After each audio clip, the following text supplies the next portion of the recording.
ar, Telescópio de número 140. Estamos juntos pela 140ª vez e eu dou minhas boas-vindas ao novo cidadão, velho cidadão campineiro, Rodrigo Quintana. Tudo bem, Rodrigo? Tudo bem, tô bem. Obrigado. De volta para minha terra, Campinas? Ah, sim, verdade. Agora... mas assim, explica, né? Porque eu não saí, eu não parei de viver em Campinas. Eu estava só morando no município próximo. Agora voltei a morar em Campinas. Tudo bem com você? Tô bem, cara, graças a Deus. Um beijo aí pra nossa audiência e um beijo pra você aí também, Ana. Obrigado. E também Lucas Vieira. Tudo bem, Lucas? Tudo ótimo, graças a Deus. Tudo certo. Tudo bem. Por um bom tempo fomos negligentes ao ponto de dizer que não poderiam misturar política com religião. E o mal tomou, o mal ocupou o espaço. Chegou o momento, agora, da libertação. Conhecereis a verdade e a verdade vos libertará. Esse é um pequeno trecho do discurso de Michele Bolsonaro em uma manifestação político-religiosa em fevereiro de 2024.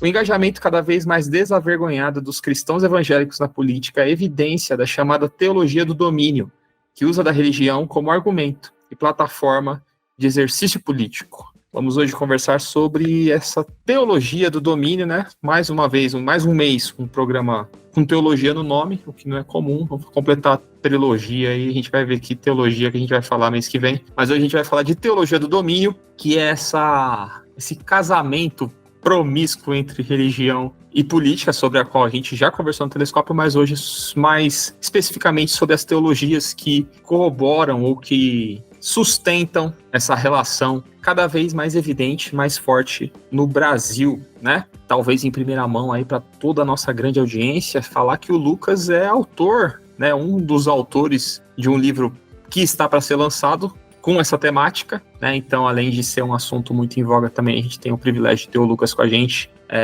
não só como participante, membro do Telescópio, mas também como uma referência aí que vai participar dessa publicação que em breve faremos aqui no Telescópio com sorteio, convidados, música ao vivo e tudo mais. Lucas, fala pra gente mais especificamente, ou mais tecnicamente, né, sobre o que é teologia do domínio, pra gente startar a nossa conversa. A teologia do domínio, ele é um conceito que muitos falam que nem poderia ser chamado necessariamente teologia, porque não existe uma construção teórica mais elaborada que traz esse cunho, essa expressão, não tem um dono, alguma coisa desse tipo. Mas isso nasce em uma teologia do reconstrucionismo. É algo que nasceu de um teórico chamado Rushduni, que ele acreditava no seguinte, que os que os cristãos deveriam influenciar a sociedade a partir das suas áreas principais, então as áreas de arte, mídia, governo, negócio, educação, família, enfim.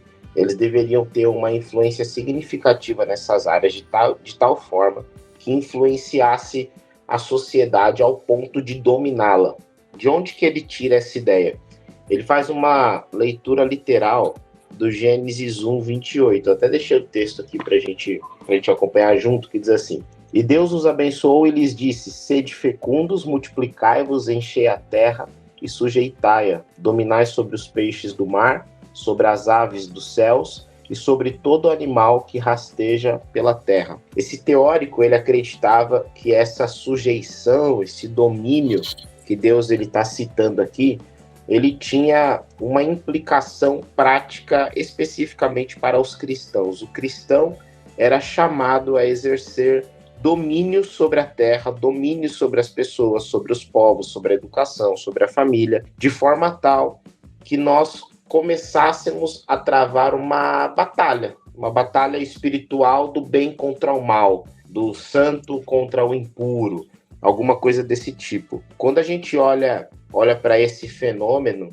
essa ideia do reconstrucionismo, a gente começa a ver a gene, as bases daquilo que a gente chama de teologia do domínio, que é essa ideia de dominar sobre a sociedade, dominar na política, dominar na cultura e etc. De forma tal que o próprio Deus governe a terra por intermédio dos cristãos. Tem uma pesquisadora, que é a doutora Magali do Nascimento, que ela disse que a gente consegue enxergar aspectos claros de uma busca pela teocracia, justamente nessa ideia de que Deus está governando o mundo, mas mediado pelas mãos dos cristãos, no nosso caso, especificamente dos evangélicos. Então, assim, isso é um panorama geral, né? A teologia do domínio aborda esses aspectos. A ideia de dominação, para a gente, especialmente o aspecto político, mas também todos os demais aspectos ideológicos, com essa finalidade de exercer um domínio mediado. Nós, em nome de Deus, exercendo o domínio sobre a terra. Entendi, mas isso pergunta capciosa, isso é necessariamente ruim? Porque assim, Sim, não, e depende. Olha, é uma boa resposta porque cabe para qualquer situação, né? Sim, não, depende. Mas assim, isso necessariamente é ruim do ponto de vista que eu tô falando assim, conceitualmente, depois acho que a gente pode até falar sobre conceitualmente se consegue enquadrar ou encaixar o evangelho como uma teoria que sustente essa intenção de domínio. Uhum. Mas isso é necessariamente ruim ou as pessoas que se utilizam dessa plataforma que são ruins e por isso não é desejável? O que você acha, Rodrigo? Pausa dramática. Estou pensando na pergunta. Não, vamos pensar assim, se a gente se juntasse um colegiado de cristãos que a gente admira muito, que a gente acha que são extremamente capazes. Poderíamos citar vários nomes, mas para ficar bem em geral, assim, que gente que a gente sabe que tem o coração em Deus, a gente fala, não, entrega o governo aqui na mão dessas pessoas aqui que a gente confia, que são cristãos e vão governar a partir desses preceitos. Isso é necessariamente ruim? Não funcionaria, não daria certo? Ou esse não é o parâmetro que a gente deve utilizar como escolha de governante? Ou quem é bom o suficiente nunca vai querer ser governante? Eu também tenho essa teoria aí. Né? Então, isso que eu ia falar, assim, tipo, eu ia puxar justamente isso. Se essa galera é realmente muito boa, será que ela vai concordar com esse tipo de governo, de domínio, esse tipo de controle? Eu acho que não, entendeu? Até porque, tipo, se você olha para a liderança de Jesus, por exemplo, que é o nosso parâmetro, né? Você não vê ele fazendo isso, né? Você vê ele indo pro contrário àquilo que era regente na época. O domínio, existia um domínio na época. E o tipo de domínio que funcionava não era o domínio que ele estava trazendo. Na verdade, ele estava trazendo outro tipo de perspectiva, né? Uhum. Então, ele até fala sobre isso. Ele fala que a gente não veio para governar, né? Nós não viemos para governar, nós viemos para servir. Então, já existe um pressuposto na fé cristã de que esse lance de governo não é para nós, entendeu? Então, eu não sei se a gente pega o melhor de nós, né? Se a gente consegue. Porque eu acho que os melhores entre nós, vamos dizer assim, existe uma máxima também que era assim, quando insurgia um movimento rebelde diante de uma dominação, a máxima era que o movimento rebelde, para ser legítimo, ele deveria acabar com o domínio e não trocar os nomes que exercem domínio. Você está entendendo? Do que adianta... Qual é a intenção desse movimento que tenta se rebelar, ser subversivo ao movimento que rege o domínio, se é só trocar quem domina ou acabar com o domínio, entendeu? Uhum. Então, o que eu entendo é que quando Jesus vem, ele vem para falar sobre um reino que não funciona mais na lógica do domínio que está estabelecido. Então, qualquer outro tipo de domínio que seja estabelecido aqui na Terra, governo, ele vai se assemelhar ao que já está dominando, entendeu? Então, mesmo que a gente tenha a melhor das intenções, a gente será corrompido pelo governo, pelo poder. Faz sentido ou eu estou viajando? Não, estamos pensando, eu não sei se faz sentido, porque assim, estamos numa situação em que o governo está posto, essa organização está posta, né? É melhor ser governado por pessoas não tementes a Deus ou tementes a Deus? Tô provocando de verdade, assim, não é que eu tô fazendo pergunta retórica, tô querendo que a gente pense, porque é muito fácil vir aqui e tacar pedra e falar que tá errado, eu sei que tá errado, também acho. Mas existe uma linha... Tá errado? Esse exemplo que eu dei na abertura do discurso da ex-primeira-dama do Brasil e o governo do Bolsonaro, que fez isso de maneira muito mais acentuada e aberta do que os outros, essa relação entre igreja e Estado, para mim, é promíscua e errada. Sim. Mas é isso que isso é óbvio. Agora que eu tô falando assim, ele é óbvio porque a gente tem que ter essa separação necessariamente, ou ele é óbvio porque as pessoas que se instrumentalizaram disso são o diabo encarnado lá entendeu? São o pior da escória do esgoto da política e da religião. Então, a minha contra-provocação é que eu acho que qualquer um que entrar lá, de alguma forma... Fica ruim. Então, não tem um político que seja cristão referência para você enquanto cristão. Então, o que é para mim referência, ele não consegue se adequar, você sabe bem quem é. Ela sempre tá lá na porta, mas não vai, por quê? Porque há barreiras que impedem de barreiras... A Marina, nossa ídola. Exato. Então, mas aí o poder não corrompeu, ela tá imune? Não, então, as pessoas que estão lá, que carregam sua ética, que não negociam, elas vivem na crise, como a própria Marina já teve aqui e falou sobre isso.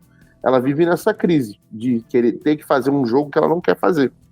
E por isso, ela não se submete e acaba ficando fora, né, do movimento. Então, assim, o que eu acho que, assim, a gente teve, na história bíblica, a gente tem a teocracia. E ela também não vai bem. Porque não funcionou, não deu errado. Precisou vir Jesus de qualquer jeito. E a gente teve homens de Deus, né, no governo também depois, instituídos pelo próprio Deus, ungidos pelo próprio Deus, que também não funcionou, entendeu? E também deu ruim. Então, quando Jesus chega e ele fala assim, esquece esse negócio de governo, porque esse mundo já esse mundo ele é mau. E vocês, se vocês estiverem lá, vocês vão... Então, assim, o lance de vocês aqui é servir, porque o rei de vocês já está estabelecido, e o reino é outro. Então, o que eu entendo da fé cristã é que não há um cenário favorável para que seja estabelecido um governo cristão adequado. Que o argumento da Michelle lá no palanque foi esse, a gente falou que não podia se misturar. Aí o outro lado, o lado do mal, o lado ímpio, tomou conta e aí a gente estava sujeito a um governo ímpio. Então agora chegou a hora da mudança e aí a gente quer um governo sujeito a Deus e tal. Assim, para além da hipocrisia dela dizer isso, entendeu? O argumento dela não faz sentido por si ou não faz sentido porque saiu da boca dela. É isso que é a flexão. Em Lucas, fala. O Lucas tá se coçando. Não sei. Não, eu tô aqui pensando uma coisa, né? Que é sobre a ideia de Jesus ser um governante. Jesus ser um rei. Jesus, ele vem, a principal mensagem dele é a mensagem do reino. Então não dá para falar que Deus não tem nada a ver com governo, no meu modo de ver. Existe um governo legítimo e legitimado por Jesus, que é o reinado de Jesus e é o reino de Deus que está nas páginas do Novo Testamento. Mas esse reino de Deus, você entra nele nascendo, né? Você tem que nascer dentro dele. Caso contrário, você não pertence a esse reino. Ele é um reino consensual. Você precisa desejá-lo, você precisa querê-lo. Caso contrário, você não precisa ter parte com esse reino.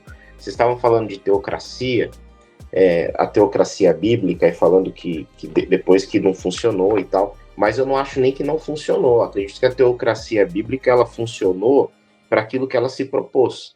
Quando Deus aparece para Abraão, lá em Gênesis, no capítulo 12, e ele chama Abraão, ele diz assim, olha, vá para uma outra terra, de ti farei uma grande nação, eu abençoarei aqueles que te abençoarem, amaldiçoarei os que te amaldiçoarem, e em ti serão benditas todas as famílias da terra. Esse convite de Deus para Abraão é um convite absolutamente teocrático, porque ele está te dizendo, você terá um lugar geográfico, você será uma nação, e seremos nós contra eles, porque quem te abençoar está no nosso time, quem te amaldiçoar está no deles, e aí Deus se apresenta como um Deus absolutamente tribal. Quando a história vai passando, o Abraão tem os seus filhos, e daí vem a história de Jacó, a história de José, o povo fica preso, escravizado no Egito, depois eles vão pro deserto, e quando eles estão no deserto, Deus ele aparece e ele diz, olha, guarda a minha aliança, vocês serão a minha propriedade particular, vocês serão o meu povo e eu serei o seu Deus. Ele deixa muito claro, eu tenho um povo e esse povo tem um Deus. Logo na sequência, no Êxodo 20, ele vem e coloca a lei para esse povo.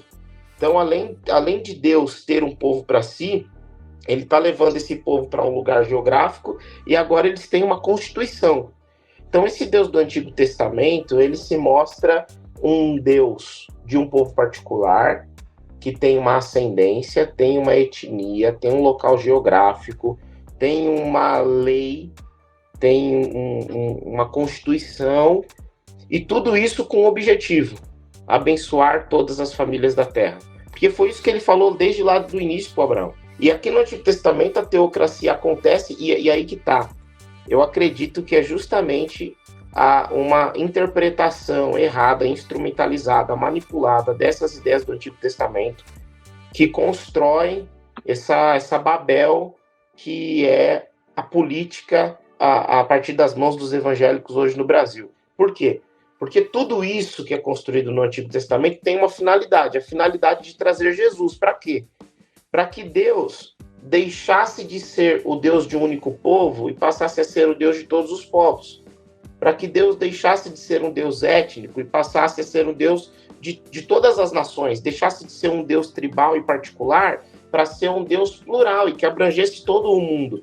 Só que esse movimento ele acontece do Antigo Testamento para o Novo, em especial na vinda de Jesus. É na vinda de Jesus que essa profecia, essa promessa que Deus faz a Abraão, ela se materializa. A partir de você, Abraão, eu abençoarei todas as famílias da terra. Por quê? Porque o Abraão, ele é esse ascendente máximo daquilo que depois se constrói como nação de Israel, povo hebreu, nação de Israel, lá no Novo Testamento, os judeus, que é de onde vem Jesus Cristo. E aí, quando vem Jesus Cristo, tudo isso explode. Porque aí, Deus não é mais Deus de um povo. Então, a gente já não pode falar mais de teocracia. Agora o assunto é reino de Deus. E quem é o governante desse reino de Deus? É Jesus. E qual é o povo que ele está chamando para si? Todos os povos. Então existe no Novo Testamento um reinado dentro de um império. Então você vê as pessoas se submetendo a esse reinado de Jesus, mesmo estando dentro do Império Romano. Aquele diálogo clássico, né, de quando eles querem colocar Jesus Cristo à prova e perguntam para Jesus: e aí, a gente paga os impostos para César? O que eles estão perguntando é: a gente se submete a César ou a gente vai se manifestar revolucionário a César? Qual que é a tua postura? Você é um cara mais da ala de cá ou da ala de lá? E aí Jesus Cristo dá uma resposta extraordinária. Ele diz: nem isso, nem aquilo. Eu não sou um revolucionário, mas também eu não estou submetido a César. Entrega para o César o que é do César, afinal de contas, na moeda tem uma figura dele, e em vocês há uma figura do próprio Deus. Vocês são Imago Dei, então vocês se entregam a Deus. Então eu vejo que para Jesus Cristo essa dinâmica estava mais clara. A dinâmica de que a teocracia, nos moldes do Antigo Testamento, caiu por terra, e agora vinha uma nova lógica, que era a lógica do reino de Deus, e quem vai se submeter a isso é quem deseja, é absolutamente consensual. Então eu não acho que Deus tem desejo disso. Eu lembro até, você falou, fiquei pensando até do Antigo Testamento mesmo, quando o povo pede um rei, né, e Deus tenta contra-argumentar, fala: mano, sério que vocês querem um rei mesmo? Vocês têm certeza? Que ele vai pegar imposto, vai tirar coisa de vocês, vai mandar seus filhos pra guerra pra defender as coisas que ele quer. Vocês têm certeza mesmo? Eles olham para as nações vizinhas e falam: todas as nações têm um rei, por que a gente não pode ter um rei? A gente quer também. A gente quer também. Aí eles querem um rei nos moldes deles. Então, primeiro que eles escolhem um homem forte, bonito, né, que é o Saul. Mas o próprio Deus unge Saul, né, como rei, né? Ele é ungido. Então, mas quando ele unge o rei, ele entrega o que o povo quer, né? Meio assim, tipo assim, ó. Então vocês vão ver, vocês estão pedindo. Na verdade, assim, eu não acho que ele fez assim, tipo, ó. Vocês estão pedindo, vocês vão ver. Eu vou ungir um babaca. Eu acho que ele não fez isso, tá bom? Mais um show. Mas ele falou, mas ele avisou assim, aquilo que depois vai, que é o que o Lucas falou aí. Na real, não vai ter vocês não vão conseguir um governante que é o que a gente tá falando desde o início, né? A gente tem um rei, tá? De um reino. E a gente não tem como tirar Jesus, Deus disso, mas nós, discípulos, nós não temos nada com isso, com esse negócio de governo, entendeu? Essa é a orientação de Jesus. Porque quando a gente se emprenha nisso, ou se envolve, ou mistura isso, é nitroglicerina, dá ruim, entendeu? Porque o poder, ele é inebriante, né? Ele enfeitiça a gente e deixa a gente fora, a gente perde alguns parâmetros, né? E é isso que a gente vai aprender ao longo da história, com a Bíblia e com a história da humanidade. Você vai ver que toda vez que entra esse tempero do poder na história com o humano, a gente vai perder grandes homens, né? Óbvio que existem governos cristãos razoáveis, mas não são um governo de... como que eu vou dizer isso? Eles não são assim, nós somos um governo estabelecido totalitário cristão. Mas a pessoa que está lá, ela é cristã e tem valores cristãos e, portanto, faz um bom governo, tenta guiar. Porque eu acho que é uma diferença aí. O que a gente começa a falar é sobre um domínio de uma fé, né? A partir de uma fé, uma religião.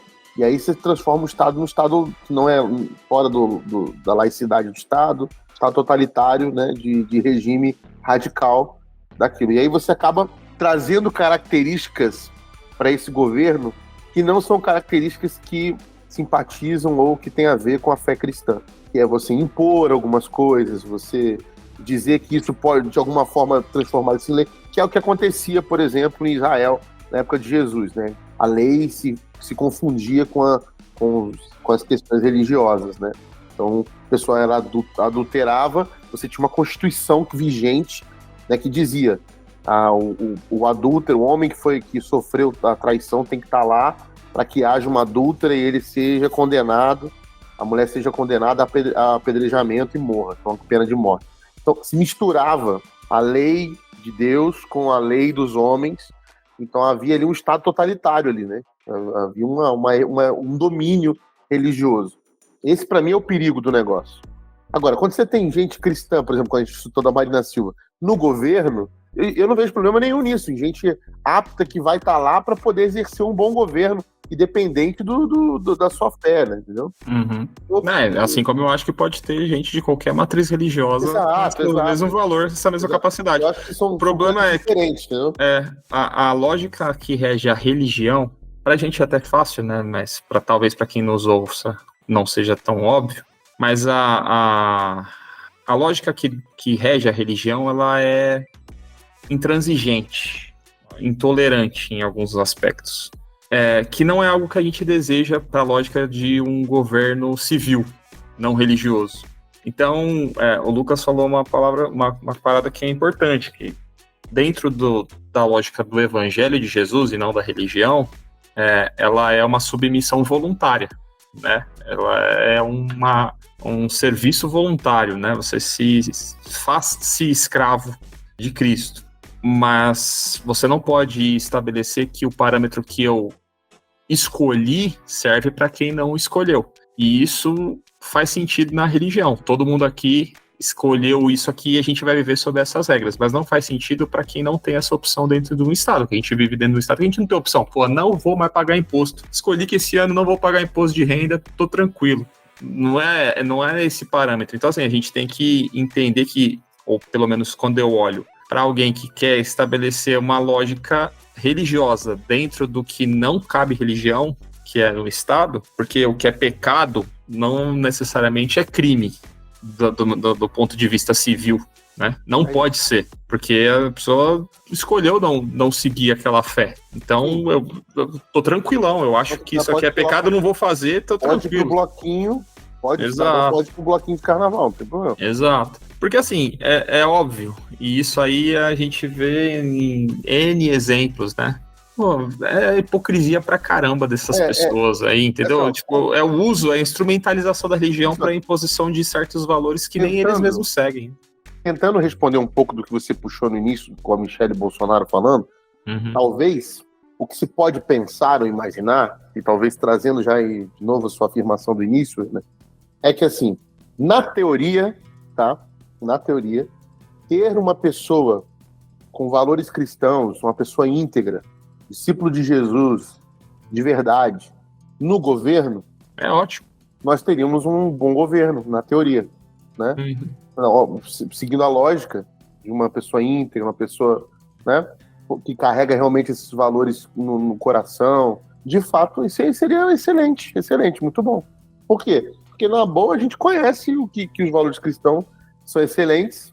O cara vai estar dentro dessa lógica da humildade, do reino de Deus. Então, isso é bom. Então, que bom que ser um governo assim. Agora, isso não desqualifica nenhum outro governante por não ser cristão.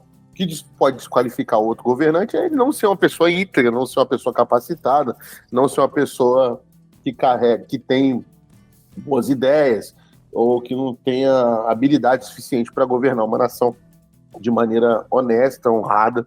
Então, assim, isso é uma questão muito mais ética do que uma questão religiosa, eu vejo, né? E do governo, olhando para o governo. Então, o que eu entendo este governo que aí está no mundo, estabelecido no sistema, é um governo que precisa de gente capacitada, honrada, boa, íntegra. A gente, na teoria, esperava que pessoas cristãs, discípulos de Jesus, tivessem essas qualificações para isso. Mas o que a gente vê é que, de fato, temos um problema sério com isso no Brasil, né? E essa é a gravidade. Agora, ter um governo cristão, aí a gente tem problemas mais graves que não tem a ver com... E aí não faz parte do reino de Deus, não é isso. O reino de Deus é outra coisa, o reino de Deus é de outro mundo, é outro estabelecimento, aí é o reino. Porque, de fato, assim, até o evangelho de Jesus, ele é pouco tolerável dentro do ambiente religioso. Exato. A gente tem problemas sérios dentro de uma comunidade de fé que, teoricamente, professa a mesma crença, né? Os mesmos valores. E a gente vai isso desde o micro, dentro de uma comunidade de poucas pessoas, há discordâncias relacionadas a N coisas, a gente aumenta para denominações, a gente aumenta para profissões religiosas, de fé, e o evangelho de Jesus, na verdade, Jesus não fundou o cristianismo, né? Nem era a ideia dele, a intenção dele, assim. Foram os discípulos que deram continuidade e formou-se o cristianismo. Mas Jesus não veio ali, pregar uma nova religião, uma nova forma de governo. Ele veio uma nova forma de ser, que é diferente, né? Então, dentro do ambiente religioso, o evangelho já é bastante controverso. A gente pode ter aqui dentro, nós três, opiniões diversas sobre diversos assuntos, dentro da mesma profissão. Agora, você imagina estabelecer isso como parâmetro para quem não faz parte dessa profissão de fé. E aí, quando você vê os estados totalitários, que são estados que são dominados por religião, não são muito legais, né? Então, eu até estava olhando aqui, um pesquisador que eu li algumas coisas, João César de Castro Rocha. Não sei se vocês já ouviram falar sobre ele, é um pesquisador sobre o assunto. Eu li algumas matérias. E ele falou que o problema também é que a religião lida com as coisas entre bem e mal, né? Sendo necessariamente o nosso lado o bem e o outro lado o mal. Mas a política não estabelece essa relação entre bem e mal, né? Você tem que ter bem e o outro bem, que tem que ter o direito de conviver, e a gente vai aqui negociar, discutir, conversar a melhor forma para que todo mundo viva bem. Na religião, não. Isso aí é pecado, você está condenado para o inferno. Então, vocês, né, não existe esse espaço. Embora a gente viva numa denominação, né, a gente esteja em uma denominação que preza pela democracia, né? Então, né, existem outras que são menos democráticas do que os batistas, né, dos quais nós fazemos parte, mas a religião trabalha nessa lógica de bem e mal, e a política não. A política não parte desses pressupostos. Fala, meu. Deixa eu só colocar um negócio nessa fala tua, que isso que você falou é muito, muito importante, porque pensa assim, né? Se a gente tá falando do bem contra o mal, Deus contra o diabo, e do outro lado, a gente tá falando o seguinte, que a política ela lida com a democracia, então é um bem dialogando com outro bem. Mas se na minha cabeça não existem dois bens, é um bem e o mal, se a democracia é o custo necessário para que eu expulse o diabo do poder, então que morra a democracia. E aí vem uma tentação a qualquer tipo de totalitarismo, a qualquer tipo de imposição. A gente está falando aqui de Evangelho de Jesus e eu estou pensando, cara, esse negócio tá tão longe de Evangelho de Jesus que é até difícil ficar falando. E eles não usam o Evangelho, eles não usam Jesus. Não, é só uma bandeira, né? Jesus na verdade, Jesus é um É uma chancela para eles, né?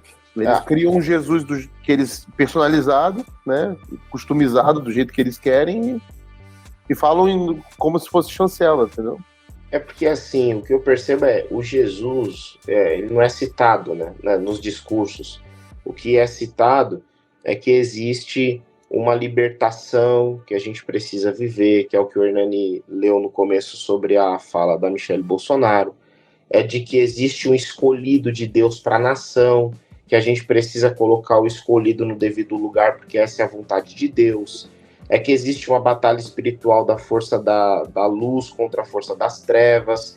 Então, o que a gente percebe? Que existe justamente essa expressão que o Nani usou, uma instrumentalização da fé e da igreja. É mais ou menos assim. Às vezes eu percebo que a igreja, os pastores, os líderes religiosos, eles estão tentando instrumentalizar os políticos e a política para alcançar o poder. Para isso, eles instrumentalizam a fé e o povo para angariar votos para si mesmos. Enquanto isso, os políticos instrumentalizam os líderes e a igreja para ganhar voto e fazer a manutenção do poder. No final do dia, a busca é pelo poder. Vontade de Deus, Jesus, evangelho, isso aí esquece. Isso aí, assim, a gente está discutindo aqui porque a gente é crente. Mas os caras estão com a cabeça absurdamente longe disso. Quando a gente compara isso com a utopia, chega a ser gritante, óbvia, a distância que essas duas coisas estão, sabe? É complicado você ver, por exemplo, o Bolsonaro, que notoriamente, e ele fala isso, ele não é um evangélico, tem o apoio dos evangélicos como um escolhido de Deus, e na ideia dos evangélicos, inclusive, de alguma forma ele é um representante. Aí, do outro lado, você vê o Lula tentando uma aproximação com os evangélicos de uma outra forma, com uma outra estratégia, mas claramente tentando uma aproximação, porque, tipo assim, como é que eu consigo uma fatia desse bolo? Então você percebe que é uma instrumentalização e uma guerra de forças. É claro que a extrema-direita, está muito à frente nessa disputa, mas existem movimentos também do outro lado. No final do dia, o evangelho está longe da discussão. Os caras estão tentando fazer manipular a igreja. E eles estão, assim, muito à frente, porque a pauta da igreja evangélica, ela é conservadora. Olha lá, conservadora. Assim, é que até essa palavra acho meio zoada, assim. Ela tá muito preocupada, fundamentalista e preocupada com preceitos morais, sabe? Preocupada com a aparência de religião, mais do que do que o reino de Deus mesmo, assim, sabe? Então, tipo, não é sintomático, é só um sintoma de que a igreja, a preocupação da igreja, ela tá sempre mais ligada a causas morais e de costumes, pautas de costumes, do que de justiça social, por exemplo. Dane-se se tem gente passando na rua, morrendo. Só não pode estar se beijando, mas se ele estiver morrendo de fome, ele tá tranquilo. Mas se ele estiver beijando uma pessoa do mesmo sexo, aí não pode, porque os valores cristãos não me permitem ver essa cena, mas me permitem ver a pessoa morrendo de fome na minha calçada, e eu vou reclamar porque ele tá fazendo xixi na minha calçada e não porque ele tá morrendo sem o suporte que o Estado deveria dar. Esse problema é porque essas pessoas morrendo de fome, elas não estão dentro da igreja. Esse é o problema. E aí a igreja não vê. E tudo que a gente não vê, né, a gente não sente. E aí o que a gente passa a só lidar com as questões morais porque são mais visíveis, mais escandalosas, mais claras, né? Tudo que a gente tem no Brasil é uma grande massa que vive em torno da moral mesmo. Uhum. Desde da corte, desde antes da corte chegar no Brasil, a gente tem a grande massa envolvida com questões morais, né? Então a igreja sempre lidou com isso, a gente é herdeiro católico da questão moral, né? Então... Eu só vou discordar um pouquinho de uma coisa, que é quando você fala que a igreja não vê, tipo, essa galera com fome, com sede, etc. Eu acho que a igreja vê, eu acho que a igreja vê, porque não é possível não ver. Porque apesar de não estar dentro da igreja, eles pegam... Você tá tirando da calçada. Eles andam na rua. Não, mas eu não tô dizendo que ela não vê porque ela não vê porque ela não tem acesso. Eu falei porque ela não vê, porque ela não quer ver, porque ela não leva pra dentro da igreja, entendeu? É esse o sentido. É o coração. É esse o sentido. Tipo assim, eu não tô dizendo que a igreja não vê porque, eu não tô sabendo, é inocente, entendeu? Entendi, sim. Eu tô dizendo que ela não vê porque ela não quer ver, porque ela não vai botar isso pra dentro da igreja, entendeu? Então, mas é isso, o nosso olhar é seletivo. Exatamente, você não vê uma pessoa frequentando a igreja dizendo assim, olha, hoje eu tô há 3 dias sem comer.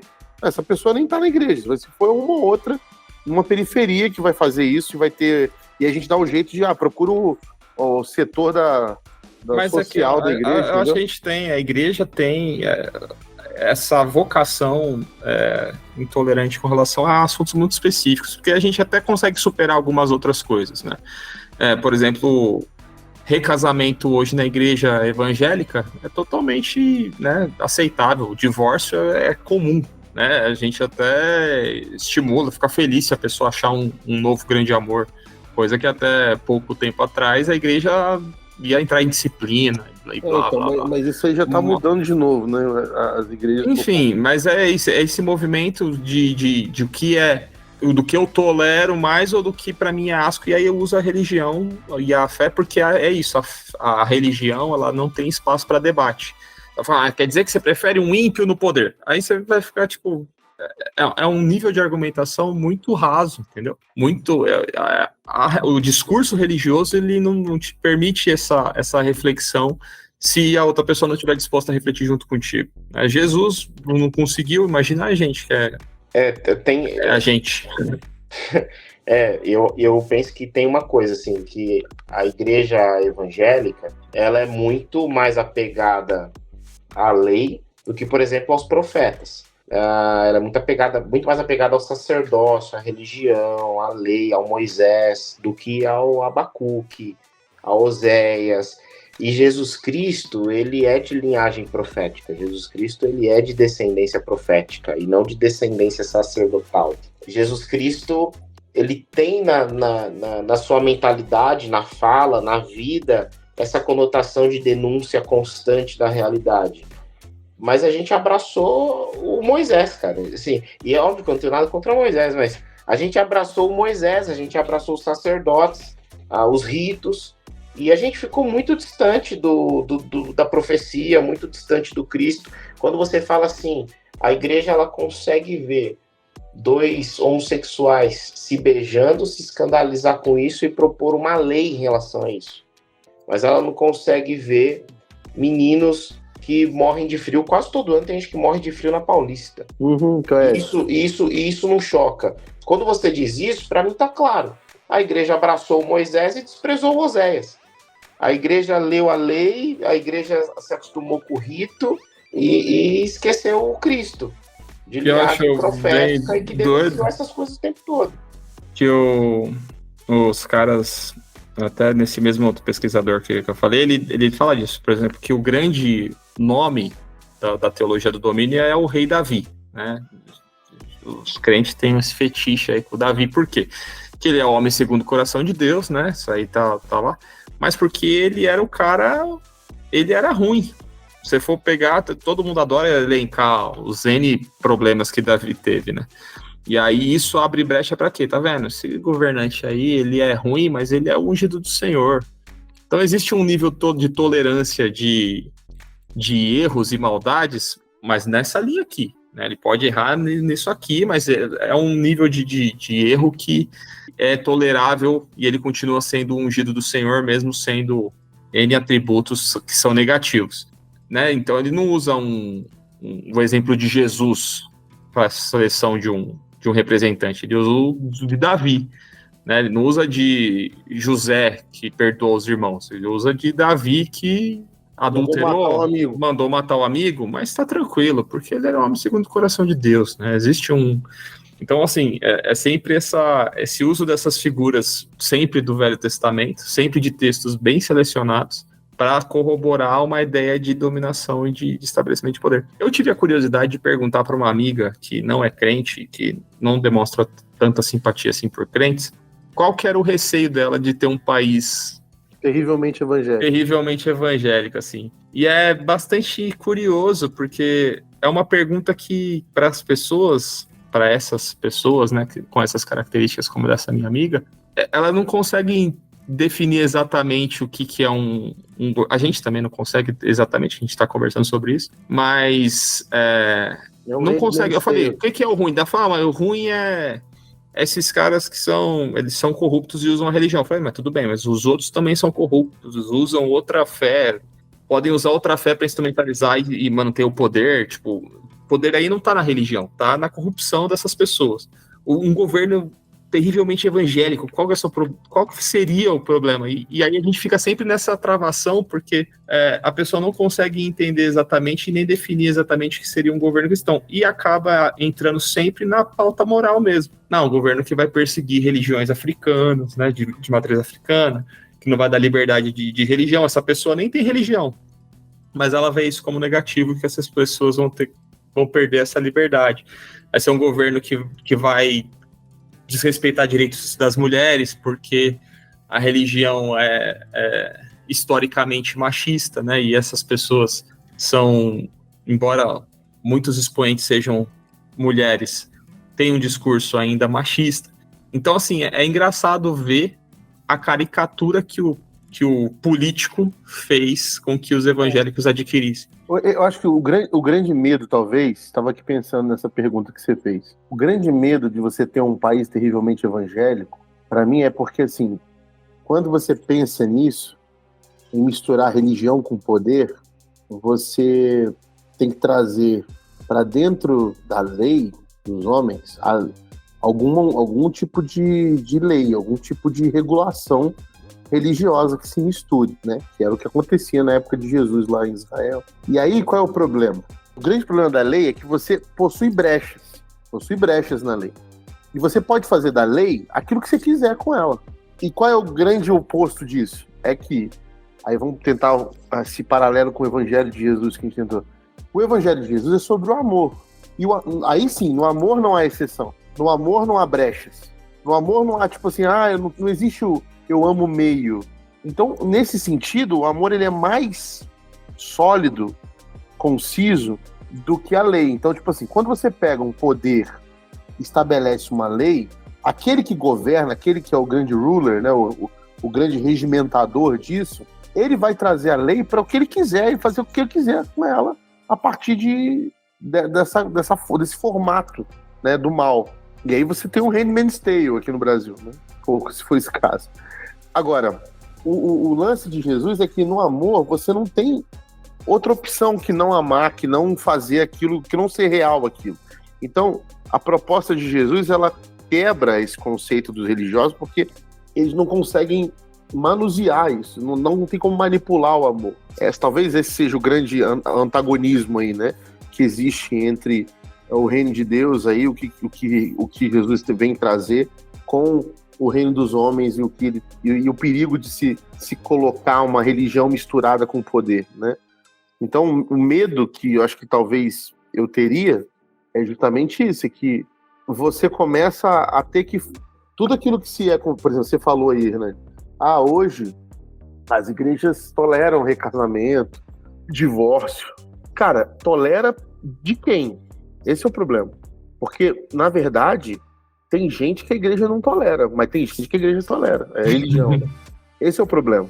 Por isso que eu falo, a lei, ela funciona de acordo com a mão que ela tá.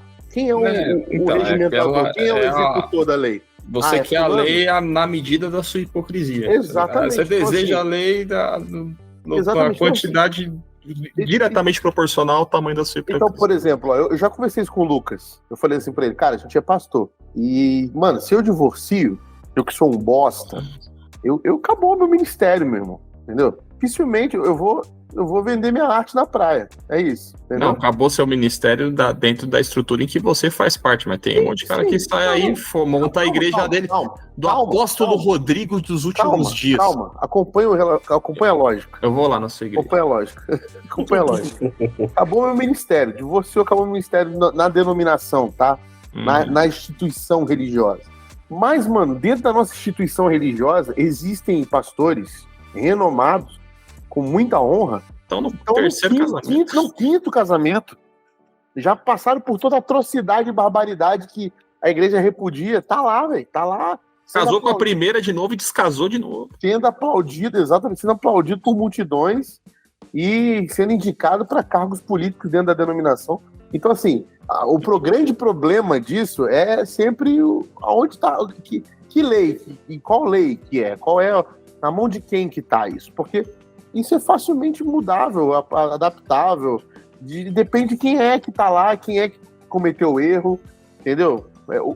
A passada de pano, ela depende, pode ser um perfex, mas pode ser um edredom, entendeu? Depende de quem é. Quando eu fui convidado para escrever lá o livro que a gente escreveu em conjunto lá com o pessoal, teve uma coisa que sempre mexeu comigo desde o momento das eleições e que me fez aceitar o convite, que foi o quanto esse movimento político associado à religião feriu a igreja. E feriu a igreja que eu estava, mas feriu também muitas outras. A igreja que eu estava, por graça de Deus, a gente não teve grandes impactos, mas muitas igrejas ficaram absolutamente quebradas. Pastores que cederam à tentação de se posicionar publicamente e mais, de dizer que um lado é de Deus e o outro é do diabo, dizer que é impossível ser cristão e votar no Lula ou no Bolsonaro, inclusive teve outros também que se posicionaram desse jeito, enfim. E eu vi um grande racha na igreja, um grande quebra na igreja, uma evasão grande, que por graça, essas pessoas, a boa parte delas, encontraram outras comunidades. Mas ainda assim, quando uma outra pessoa encontra uma outra comunidade, porque entende que aquela da qual ela saiu estava insuportável de viver por conta do tema política, isso fere o princípio básico do evangelho, que é a unidade da fé, a unidade dos irmãos, independente daquilo que se pensa, daquilo que está no coração, enfim. E isso me feriu muito, assim, quando eu penso em um país evangélico, a primeira coisa que eu penso é que isso causaria efeitos catastróficos para a igreja. Catastróficos. A igreja perderia o seu impacto e sua relevância espiritualmente falando e ganharia muito em poder, evidentemente, mas trocaria substancialmente o seu propósito e só Deus sabe o que ia ser da igreja a partir de um movimento desse. E os outros impactos mais óbvios, né? O primeiro deles é: o que é que eu não posso fazer em nome de Deus? Nada. Qualquer coisa que é legitimado por Deus eu faço. Por exemplo, o livro do Josué. Você tem lá guerras que são quase que genocídios, mas como Deus mandou, então a gente chama isso de uma guerra santa e pode matar, porque é uma violência que já nasce santa, já nasce purificada. É óbvio que é outro contexto, tem uma análise, etc, mas o exemplo que eu estou dando é para dizer o seguinte: qualquer coisa que nasce santificada pelo nome Deus, eu posso. Então a primeira coisa que eu acho que seria um impacto muito significativo é isso. Só Deus sabe as atrocidades que seriam feitas em nome dele. A segunda coisa e última, né? A terceira já, né?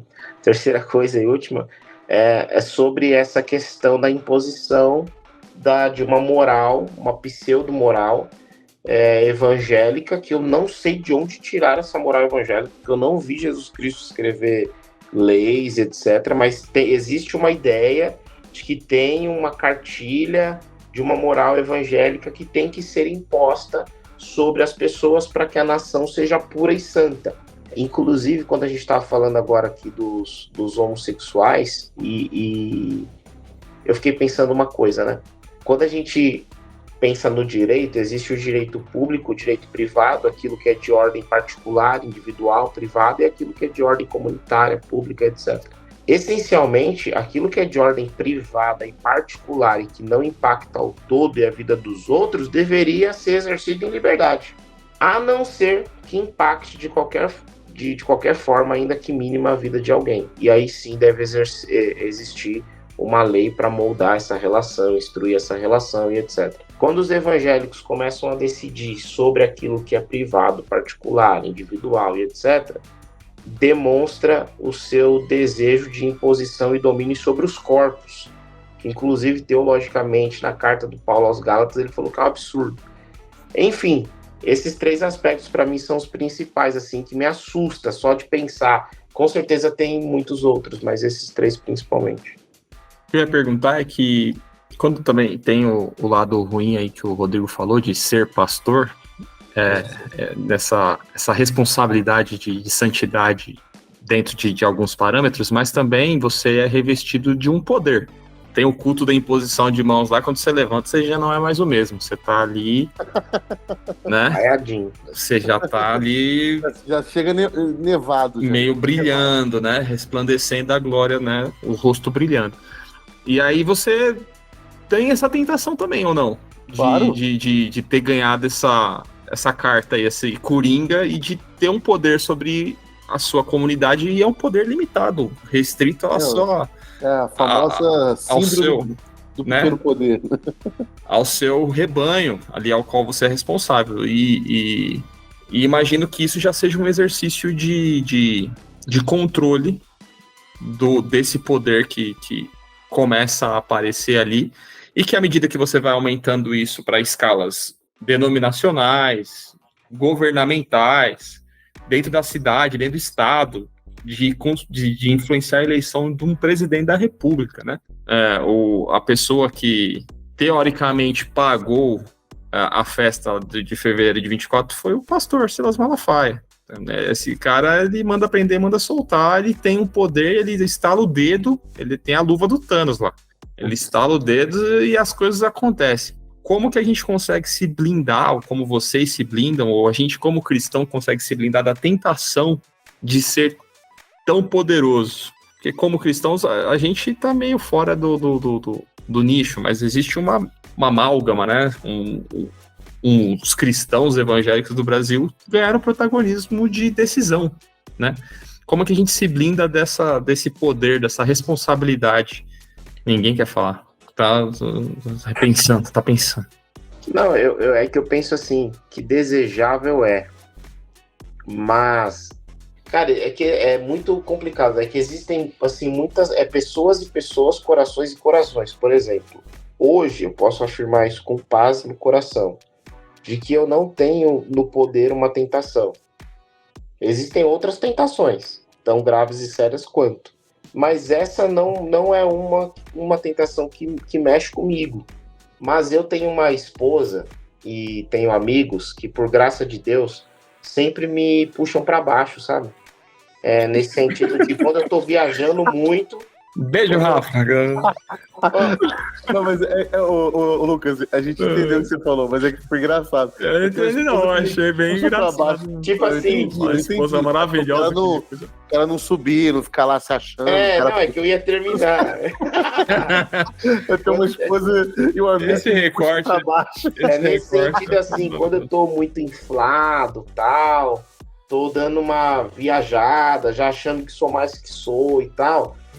Minha manda família... você ir lavar um banheiro, fala, vai lá. Tipo assim, tá, lava lá a louça, sabe? Tipo assim, vai, eu me lembro uma vez, cara, foi muito engraçado, eu postei um texto no Facebook uma vez, e aí eu achei o texto assim, mó bonito, sabe? Quando você posta, você fala, caramba, que orgulho daquilo que eu fiz e tal. Aí teve um amigo meu que postou assim, pô, velho, tá sem to-do? Tipo assim, tá sem to-do, tá sem ter o que fazer, tá ligado? Tá. Tipo assim, tá sem ter o que fazer e depois ficou tirando onda, tipo, usando um monte de palavra difícil, tá viajando e tal. Então essas coisas, apesar de sei lá, às vezes você fica meio bolado e tal, mas essas coisas ajudam, abençoam a gente, faz a gente olhar pro lugar certo, faz a gente retomar a rota, a despertar pras vaidades, despertar pro ego inflado. Porque no final do dia, tipo, o Lucas que eu sou é o Lucas aqui de casa, sabe? Então essas coisas abençoam, essas coisas ajudam, a gente não perder essa referência. A tua esposa sabe quem você é, teu marido sabe quem você é, teus amigos sabem quem você é, seus pais. No dia que você achar que você é aquilo que a irmã que sentou lá no 50º banco da igreja e depois que você pregou, veio e falou que você é uma bênção, pediu pra tirar uma selfie. No dia que você acreditar que você é o que ela acha que você é, você tá ferrado. Você tá ferrado. Respondendo, Hernani, eu acho que assim, tipo, eu já caí várias vezes nesse dilema da síndrome do pequeno poder, várias vezes. Não foram poucas vezes que eu me vi sendo um tirano, né? Obviamente, na devida proporção do que eu sou, né? eu sou um bosta, né? A proporção da minha tirania é bem pequena, mas ela é suficiente para eu me perceber tirano diante da tentação do poder e de ter caído nela. Então, várias vezes eu tive esse choque de realidade, né? De olhar e falar, cacete, tô sendo um tirano, me entorpeci com o poder e com o pequeno poder que foi me dado e tô fazendo errado. E ter que voltar atrás e rever o caminho, né? Rever minhas obras, voltar ao primeiro amor, para que eu de joelho falasse com Deus e falasse assim, não me deixe cair de novo, né? Me livra de mim mesmo, né?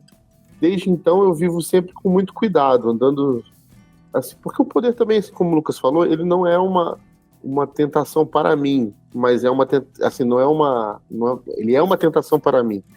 Ele não é um desejo meu, entendeu? Ele não é um desejo meu, mas ele é uma tentação. E como tentação, assim como outras tentações que eu tenho, também tão perigosas quanto, volta e meia eu tenho que fazer essa revisão de me olhar e falar assim, será que não estou me entorpecendo, não estou me apoiando? Porque a gente às vezes classifica alguns pecados só nas esferas maiores deles, né? Quando eles dão muito ruim. Mas o poder, ele tá em esferas muito pequenas também. Ele tá em lugares muito, muito pequenos. E a gente, assim como ninguém que rouba 1 bilhão começou roubando 1 bilhão, quem é tirano com o poder também não começa sendo tirano, né, numa proporção gigantesca. Começa sendo tirano em pequenas coisas, em pequenos momentos, em pequenos detalhes. Então, eu tenho muito medo mesmo de subestimar essa tentação do poder. Então, eu não quero subestimá-la, então eu sempre coloco ela no devido lugar dela na minha hora da oração e no meu tempo com Deus, para que eu não caia nela, entendeu? Para que eu não seja entorpecido ou envenenado pelas pequenas coisas, porque na posição que a gente está, ela acontece corriqueiramente. Eu sempre ando com muito temor, assim, sabe? Nisso aí. Então, como não cair nisso? Acho que dessa vez o Pablo Marçal não tem como, né? Eu acho que não existe o como aí. Existe estar diante de Deus aí. Estar diante de Deus, na verdade. Não tem uma receita de bolo para isso. Você tem que estar andando com Deus, porque Deus volta e meia vai te jogar nesse choque de realidade. Ó, tu tá viajando. Esse negócio aí não é pra você, eu não te chamei pra isso, né? Vocês acham que um país evangélico, nesse projeto de poder aí, de teologia da dominação, é mais perigoso pro país ou pro evangelho, pra igreja? O estrago maior ia ser aonde? No governo ou na igreja? Eu posso dizer onde eu ia sentir mais. Eu não sei responder isso. Mas com certeza eu sentiria muito na igreja. Cara, eu lembro... País que se dane. Não é o país que se dane. Não é isso. É que assim, a gente que é pastor, eu não sei, né? Cada um tem a sua experiência. Mas eu tenho um afeto, sei lá, cara, um zelo, um senso de responsabilização com a igreja, que eu não tenho isso hoje com o Brasil como um todo, sabe? Mas eu sinto isso com a igreja. Eu sinto isso com a minha igreja, inclusive. Quando eu ouço, por exemplo, sei lá, que alguma igreja batista fez algum negócio, eu fico bolado, assim. Isso me tira o sono. Então eu penso que mexeria muito com os meus afetos em relação à igreja. Agora, eu acho que seria pior para a igreja, cara. Eu acho que seria pior para a igreja. Porque eu não vejo que os evangélicos são tão piores que os não evangélicos na política. Tem essa Eu não vejo isso. Eu acho que seria pior para a igreja, pro testemunho da igreja. E você? Acho que eu também concordo com o Lucas. Eu acho que eu concordo com ele, porque também é uma pergunta difícil, mas assim, cara, eu não sei em qual grau você tá falando também, né? Tipo assim, em qual grau nos tornamos? Vamos para uma distopia nesse grau, ou a gente tá falando só sobre ter pessoas como o Bolsonaro no poder, que atraem a igreja para o poder? Eu acho que dá para fazer a escalada. Então, se a gente fizer uma escalada assim, ó, eu acho que de todo modo a igreja, desde o princípio, se foi, por exemplo, nesse pequena prova que a gente teve de 4 anos aí, que a igreja se mergulhou, né, Quer dizer, na verdade a gente viu claramente em 4 anos, mas começou antes, né? Essa escalada aí pro poder, ela começa muito antes. Mas assim, nesses últimos 4 anos a gente viu a deterioração disso e uma pequena amostra do que seria. A gente sente que já fez muito mal pro Brasil e pra igreja, com certeza. Porque o que acontece? Eu acho que as coisas meio que acontecem meio que juntas. A igreja, ela tem um papel meio que fundamental na sociedade, tá? Porque a espiritualidade, ela traz esse ar da transcendência para o humano, tá?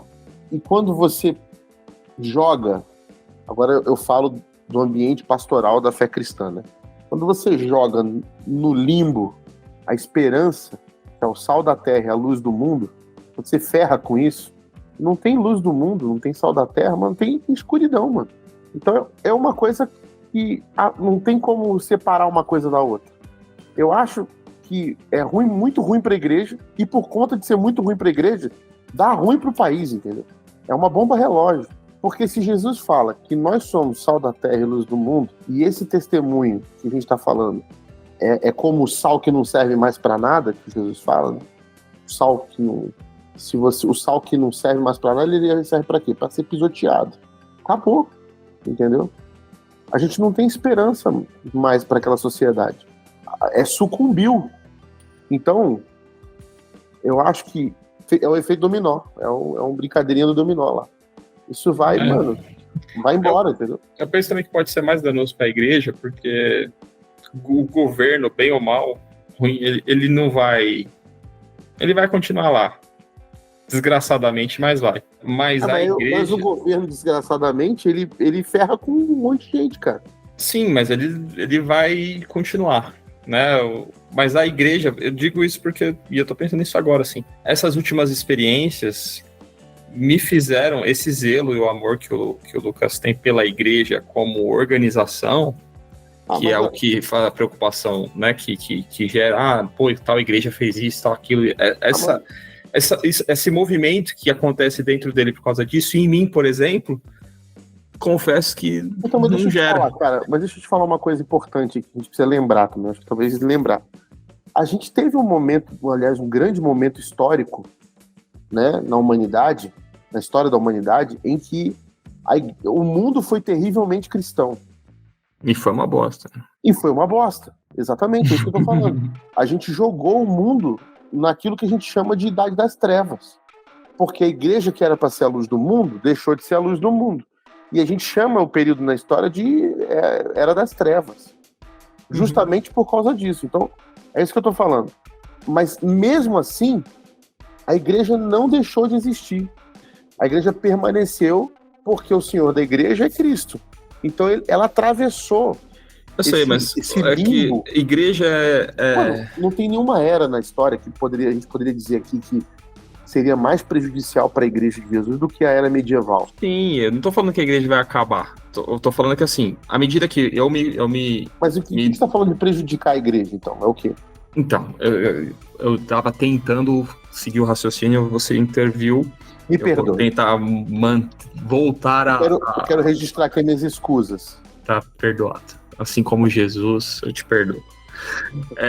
Mas o que eu acho que é mais danoso para a igreja, porque se eu, como que assumo a identidade de cristão evangélico, perdi isso que o Lucas ainda tem, de olhar para essas situações da igreja e sentir essa tristeza, para mim virou uma terça-feira. Sério que a igreja fez isso? Acontece mesmo. Uma pessoa que detona a igreja não consigo sair de bandeira e defender. Se eu que ainda permaneço dentro da cristandade, sou igreja, mesmo não estando dentro da igreja institucionalmente, eu penso que é mais prejudicial para a igreja porque as pessoas que não têm essa fé madura o suficiente abandonam a fé completamente e a igreja completamente. Essa igreja, as pessoas, se dispersam por causa desse movimento. Não vai acabar a igreja no sentido não vai mais ter evangelho, acabou. A gente que é mais maduro ou que tem mais uma estrutura, um suporte, né? A gente vai permanecer na fé mesmo com essas críticas. As pessoas que o evangelho, assim, machuca, ou as pessoas que hoje não querem, não suportam falar de evangelho, não querem saber de evangélico, odeia, se pudesse matava. Essas pessoas, elas estão fora da igreja, deixaram de ser, saíram do escopo, estão condenadas, entendeu? Então, E isso é muito mais prejudicial do que ter um governo ruim, porque as pessoas vão morrer nessa situação, entendeu? mas então, o que eu entendo na sua fala é que, assim, a igreja não vai ser mal para a igreja, vai ser mal para justamente as pessoas ao redor dela. Então, a igreja é as pessoas. A igreja e a instituição vai voar. Então, mas é isso que eu tô falando, é isso que eu tô dizendo. Como igreja, a igreja ela não vai sofrer com isso, nem a instituição, nem a igreja de Jesus, ela não vai, ela vai permanecer. A igreja de Jesus vai, Cara, são essas pessoas. Deixa eu falar pra vocês, deixa eu falar um negócio pra vocês. A gente teve um período de testemunho na história, pior de todos que poderia existir. E a igreja não morreu, a igreja de Jesus não morreu ou deixou de ter gente, pelo contrário, os movimentos se multiplicaram e as coisas aconteceram mesmo diante de testemunhos horríveis na história. Agora, o que sucumbiu? A sociedade. As pessoas que foram feridas pela igreja, a instituição, entendeu? Tudo ao redor delas, elas sucumbiram. A gente teve um período de horror na história da humanidade, entendeu? E que em nome de Deus, foram feitas atrocidades. Mesmo assim, a gente está anos depois aqui, com crescimento. Por quê? Porque o que eu estou querendo resumir com isso? Que apesar de nós, a igreja tem um Senhor que não deixa que ela se acabe, que ela dependa substituída. Mas você está tentando convencer a gente de algo que não precisa convencer, a gente concorda contigo. Eu não estou convencendo, eu estou fazendo uma análise. Então, mas isso é ponto pacífico. O que eu estou falando é que as pessoas que a igreja está machucando e expulsando é que são mais importantes. Sim, mas não é que a igreja vai acabar com uma instituição, as pessoas são mais importantes. A idade das trevas não acabou com a igreja, o senhor da igreja, a igreja voltou, estamos aí, top. Isso aí, beleza. Só que isso não anula milhares de milhões de pessoas que a igreja perdeu. Então, mas o que eu tô falando, mas eu vejo essas pessoas como fora da igreja, entendeu? Isso que é o problema, exatamente. Que foram atingidas pela igreja, não a igreja em si. Pô, a gente tá falando a mesma coisa, só que... A igreja é em potencial. A gente tá falando a mesma coisa em termos diferentes, só isso. Mas aí eu discordo, então. Porque assim... Mas por quê? Eu penso que isso só pra saber, do que vocês discordam? Que a gente falou vou explicar agora. Porque assim, eu vejo que a igreja, institucionalmente falando, ela vai bem dependendo do que você tá dizendo que é ir bem. Se você está falando de um crescimento numérico exponencial, pode ter passo que nos próximos 10, 15 anos os evangélicos vão brilhar. A gente vai ter um crescimento absurdo, as nossas igrejas vão crescer, se tudo der certo, o salário vai aumentar, tá tudo certo.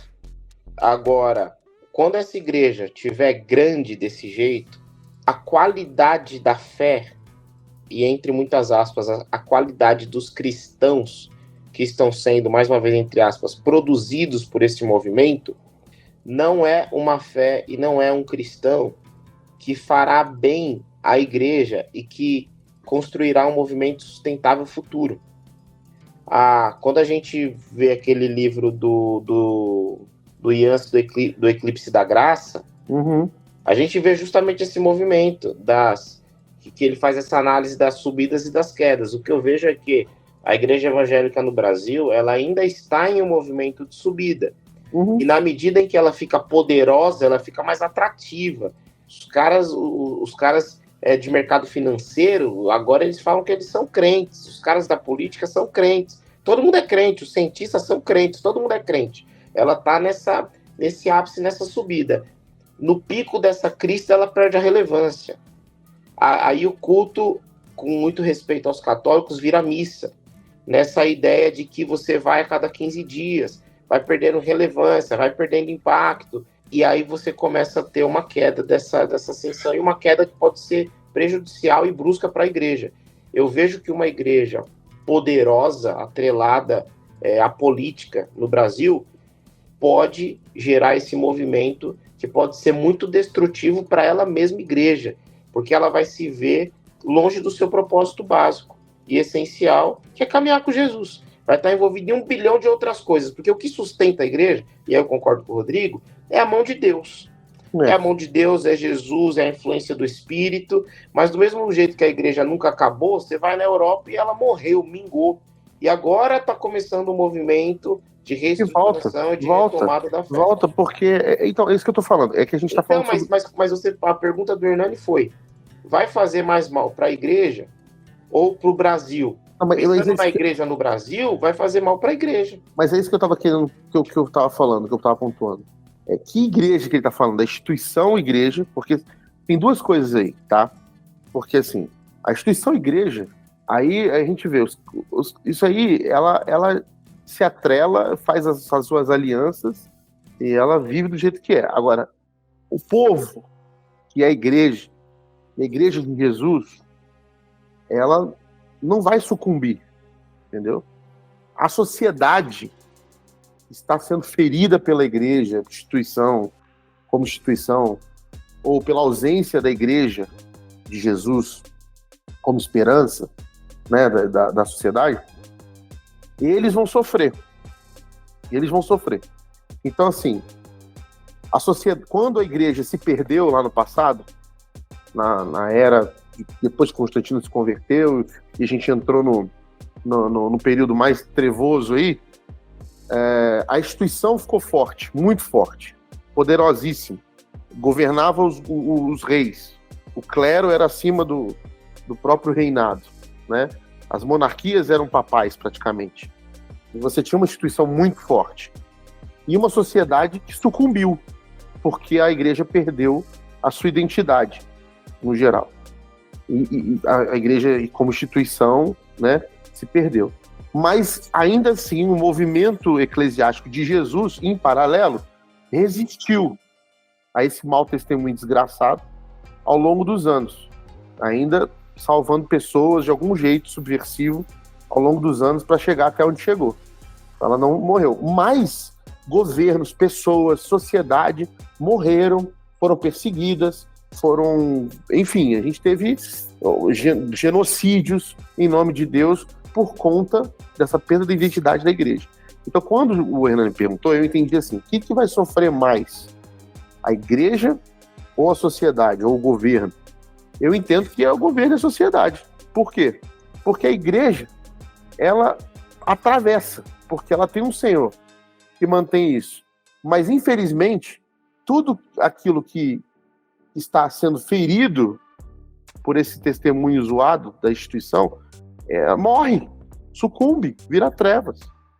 Entendeu? Isso aí vira pó, que foi o que aconteceu. Então, esse é o meu ponto. Eu não sei se eu entendi direito a pergunta do Hernani, ou se eu estou respondendo de um jeito que não é o jeito que ele estava perguntando. Eu só estou dizendo assim... perguntando para você responder do jeito que você quiser. Não, mas assim... Só tentar me agradar. Não estou querendo te agradar, estou querendo explicar o porquê que eu estou falando. Não, a gente discorda, mas tá tranquilo. Porque assim, o que o Lucas falou eu não estou falando da instituição, entendeu? Porque a instituição para mim é isso. É quando a instituição se atrela ao governo, que é o problema, que foi a sua pergunta. O que é mais danoso? Né? Para quem é mais danoso? Para a igreja de Jesus ou para a sociedade? Você falou que é para a sociedade. Para a sociedade. E eu acho que é para a igreja. E o Lucas também. Eu não acho que é para a igreja de Jesus, não. Porque a igreja de Jesus, ela atravessa. Tá tranquilo. Entendeu? Ela atravessa e ela vai. Agora, a sociedade, ela sucumbe porque a instituição está dando mau testemunho disso. A igreja perdeu sua identidade, eu acho. Não, tudo bem. A gente tá certo, você tá errado, e você tá exercendo o seu direito de permanecer errado, reafirmando o seu erro, que é um direito democrático, inclusive, que somos batistas. Mas vou encaminhar uma advertência para você. Advertência não, a disciplina. Eu tô aberto a ser convencido. Não é para ser excluído, né? Mas a disciplina. Eu tô aberto a ser convencido que eu estou errado. Eu tô fechado. Não. Não, muito bem, muito bem. Isso aqui é um regime democrático ainda, não estamos numa teocracia, até porque se estivéssemos, você aqui tem a autoridade de me disciplinar e não... Eu sou uma mera ovelha. Não me joga essa tentação. Mera ovelha. Essa tentação do poder em mim. Muito bem. Boa noite, Rodrigo. Dê sua bênção sacerdotal, suas palavras de sabedoria, suas gotas de sabedoria, pílulas. Boa noite. De eternidade. Boa noite, não, né? Bom, sei lá. Bom dia, boa tarde, boa noite para quem estiver. E se você é cristão, saiba que Jesus chamou a gente para servir, não para governar. E Lucas Vieira. Valeu demais. Papo bom, quente, tema difícil. E eu lembrei de uma coisa, só antes de dar tchau. Uma vez estava eu, Rodrigo e mais um casal de amigos, a gente decidiu brincar de fazer perguntas para a esposa, para o marido sobre o outro, né? O dito cujo. Aí o Rodrigo perguntou: Rafaela, qual é a nota que você dá pro Lucas como pastor? Aí a Rafaela falou 8,5. Foi tenso isso aí, velho. Foi isso que quis dizer. E o Lucas ficou triste, velho. Quero dizer que o Lucas... Eu fiquei aguado. Isso é tema do nosso casamento até hoje. Cara, como se diz aqui em Campinas, o Lucas mordeu a chumbada. Depois falou que a esposa puxa ele pra baixo. Isso significa puxar pra baixo. Quando você tá inflado, ela diz: tem muito a melhorar ainda. Boa noite, gente. Bom demais. Papo bom. Você é um pastor nota 10 no meu coração, viu? E, Rodrigo, a sua esposa te puxa pra baixo também, ou ela te... De jeito nenhum, de jeito nenhum. Ela só lembra que... Ela ouve o telescópio, né? Ela só me lembra que tem umas fraldas pra trocar pra eu achar que esse é o meu lugar, esse é o meu lugar. Obrigado a todos vocês que nos ouviram, que nos acompanharam nesse papo aí. Nos sigam nas redes sociais, @canal Telescópio, sigam a Crentaços. Senão, você não vai receber uma bênção duplicada, né? Que é seguir os dois perfis, podem seguir os dois perfis. E a gente se vê no mês que vem. Telescópio, pés no chão, olhando pro alto. Tchau.